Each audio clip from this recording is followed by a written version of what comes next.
Kim Possible was first released 23 years ago and was an American animated series that was both action and comedy-based.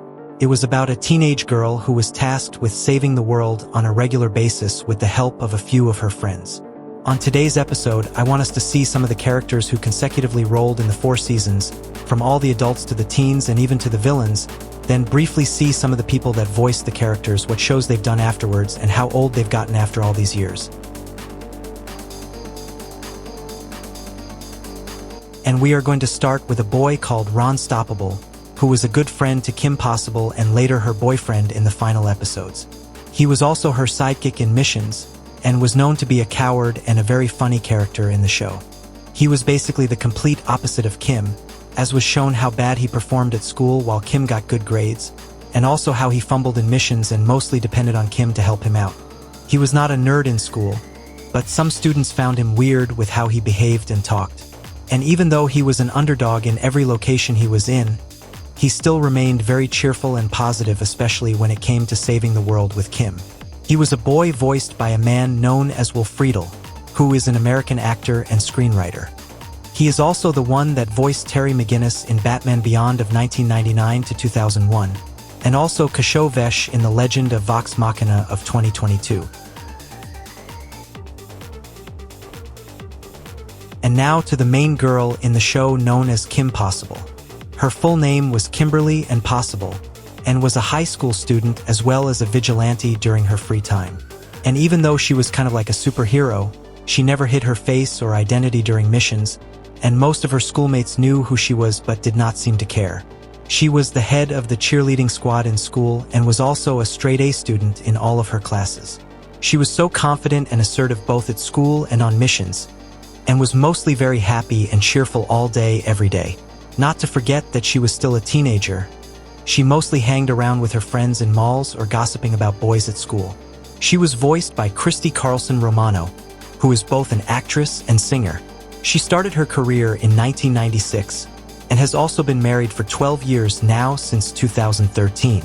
She has also made cameos in Family Guy and Lilo and Stitch, but is now mostly focused with her music career. Rufus was a naked mole rat and the pet of Ron Stoppable. He was more like a brother than a pet to Ron, and was seen living in Ron's pocket throughout his appearances. This means that he followed Ron everywhere he went, from school to missions, and was known to be very intelligent for an animal. He did not speak like humans, but he was able to form a way of communication with Ron through squeaks and gestures. Just like his owner, Rufus was typically a happy and fun-loving character, and he helped Ron in missions and even sometimes at school homework and projects. The squealing voices he produced were made by a woman called Nancy Cartwright, who we also discussed in The Simpsons and other shows, and she also voiced Mindy in Animaniacs. Kim's mom was called and Possible, and she was a neurosurgeon who lived with her family in Middleton. She was a wife and a full-time mother, and also one of the greatest doctors in town. She kind of looked similar to her daughter, and was also tall and much thinner than Kim. She was mostly nice with a motherly vibe, but she could also be tough and firm when it came to raising her kids, especially the naughty boys. She had a cheerful attitude just like her daughter, but the only problem was her temper, which was mostly triggered by her sons. She thinked critically and was always with a smile on her face. And apart from the house, we rarely saw her outside or during her work hours. Voiced by Jean Smart, who is an American actress. She has also appeared in superhero movies like The Watchmen and Legion of 2017. Wade was the communication assistant of Kim and Ron during missions. He was the sharpest person in the whole show, and was a 10-year-old boy who not only graduated high school, but also completed college within 8 months. He created a device known as the communicator, which he used to keep in touch with Kim and Ron during missions. He was also the one who provided all sorts of gadgets and tools for Kim to fight her foes, and was genuinely the brains in the show. He was rarely seen outside his house, and was only seen outside twice throughout the show. He was a hacker with skills which allowed him to access virtually any location or person using technology in his bedroom. This genius was voiced by Taj Mowry, who is an American singer and actor.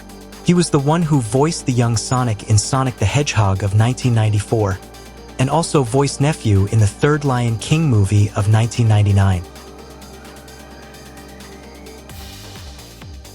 Dr. Theodore Drakken was a genius robotics inventor and engineer, and was the arch-nemesis of Kim Possible and Ron Stoppable.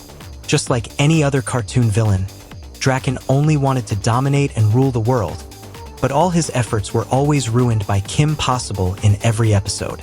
His skin was very blue, and he mostly wore a blue coat with black gloves and boots. He kind of behaved like Dr. Doof from Phineas and Ferb, and was known to boast of his plans right before Kim could shut him down. His sidekick was a girl called Shego, and she was actually dominating him in almost all the episodes, leaving questions as to who was really in charge of their activities. This antagonist was voiced by the iconic John DiMaggio, who is a voice-acting legend that we also discussed in Futurama, where he voiced the role of Bender Rodriguez. Shego was the sidekick who worked for Dr. Drakken as a criminal mercenary. She was his chief enforcer and also his bodyguard tasked on protecting him from harm and the disturbance of Kim and Ron. She was constantly seen stealing various items for herself and the Doctor, and was one of the most recognized villains in the series. She was known for her explosive temper and violence towards everyone, and was rarely seen smiling or even having fun. She took a great deal of pride and enjoyment in being evil, and was seen to be a far greater threat to the world than the Doctor. She was voiced by Nicole Sullivan, who is an American actress and also a comedian in some occasions. She has also appeared in iconic shows like The Penguins of Madagascar, Meet the Robinsons, and also Family Guy. Kim's father was Dr. James Timothy Possible, who was 48 years old in the show. He was a rocket scientist who was so devoted to his job at the Middleton Space Center and also to his family. He had such a strong fatherly personality and behaved like the fathers from the 1950s era. He was a very friendly and easygoing fella and enjoyed every minute he spent with his wife and kids. A very humble and diligent gentleman, James was the dream husband of any woman in town. He also knew that his daughter was a crime fighter, and he tried in all ways he could to help her in her missions. This man was voiced by Gary Cole, who is now playing in the NCIS show and also voicing a few characters in the Family Guy series. Jim and Tim Possible were twin genius brothers and the younger siblings of Kim Possible. The only way to tell them apart is by the major coloring of their clothing. Tim loved wearing red while Jim wore green. They were known to harass their older sister and cause mayhem at home. They invented stuff using their scientific skills and were known for their high level of synchronization.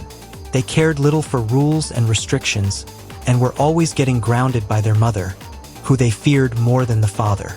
They acted more like antagonists throughout the series, and it was Sean Fleming who voiced them. Sean mostly focuses more on singing than acting, and is also a former drummer of an indie rock band called Foxy Gen. And finally, Monique, who was Kim Possible's closest female friend and the best conversation starter about boys at school and other girly things. Unlike Kim, Monique had a no-nonsense attitude, and was also very keen on fashion. She was a very responsible girl who was down to earth when it came to Kim, and was also very close with Ron as well. Her best color was red, and she mostly dressed in red skirts and crop tops even at school. She knew of the missions that Kim and Ron went to, but she did not associate herself with that kind of life. Voiced by Raven Simone, who is a former child actress and now a singer and director of kids shows. Since she got married in 2020, her life has mostly been private.